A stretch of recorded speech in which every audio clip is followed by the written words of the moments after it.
પાટણમાં દારૂનો નશો કરનારા પોલીસ કર્મીને સસ્પેન્ડ કરાયા છે। દારૂની મહેફિલ માંડનારા ચંદુભાઈ રાહીકુમાર અને કરણસિંહને સસ્પેન્ડ કરાયા। ત્રણેય પોલીસ કર્મીએ વરાણા મેળા બંદોબસ્તમાં દારૂ પીધો હતો। દારૂ પીતા હોવાનો વિડીયો સોશિયલ મીડિયા પર વાયરલ થયા બાદ કાર્યવાહી કરાઈ છે।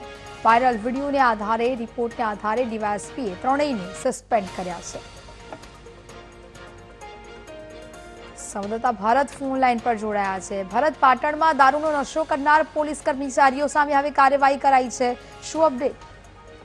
ચોક્કસથી પાટણ જિલ્લા પોલીસે લાંછન લગાવતું એક સોશિયલ મીડિયાની અંદર જે પોલીસ કર્મી છે તે દારૂ પીતા જે સોશિયલ મીડિયાની અંદર એક વિડીયો વાયરલ થયો હતો અને વિડીયોને આધારે સાંતલપુર પીઆઈ આ સમગ્ર બાબતની તપાસ કરી હતી અને તપાસના આધારે જે રિપોર્ટ તૈયાર કરીને ડીવાયએસપીને સોંપ્યો હતો। એટલે કહી શકાય કે જે રીતે સમગ્ર ગુજરાતની અંદર એક બાજુ દારૂબંધીની વાતો કરવામાં આવે છે, પરંતુ ખુદ પાટણ જિલ્લાની અંદર સાંતલપુર પોલીસ સ્ટેશનની અંદર ફરજ બજાવતા ત્રણ જે કોન્સ્ટેબલો છે તે વરાણા મેળાની અંદર બંદોબસ્તમાં હતા અને તે દરમિયાન દારૂના અડ્ડા ઉપર જઈને પોતે દારૂની દેશી દારૂની મહેફિલ માણી ગયા હોય એ રીતે એક વિડીયો સોશિયલ મીડિયાનો વાયરલ થયો હતો। તેને આધારે જે રીતે તપાસ કરવામાં આવી ત્યારબાદ સમગ્ર જે રિપોર્ટ તૈયાર કરીને ડીવાયએસપીને સોંપ્યો। ડીવાયએસપીએ જે ત્રણેય પોલીસ કર્મીઓ કોન્સ્ટેબલ હતા તેઓને સસ્પેન્ડ કર્યા છે। જેની અંદર સૌથી મહત્વની બાબત છે તે ચંદુ ભીખાભાઈ જે હેડ કોન્સ્ટેબલ હતા તેઓને સસ્પેન્ડ કરવામાં આવ્યા છે। સાથે સાથે રાહી કુમાર રામાભાઈ હેડ કોન્સ્ટેબલ અને કરણસિંહ ઠાકોર જે ત્રણ પોલીસ કર્મચારીઓ છે તેઓને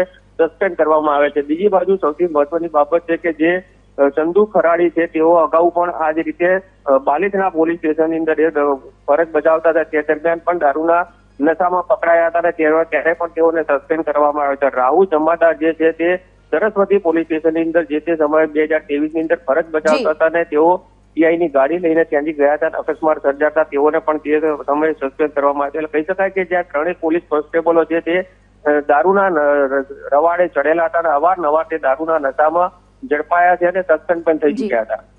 બિલકુલ ભરત, જાણકારી બદલ આભાર।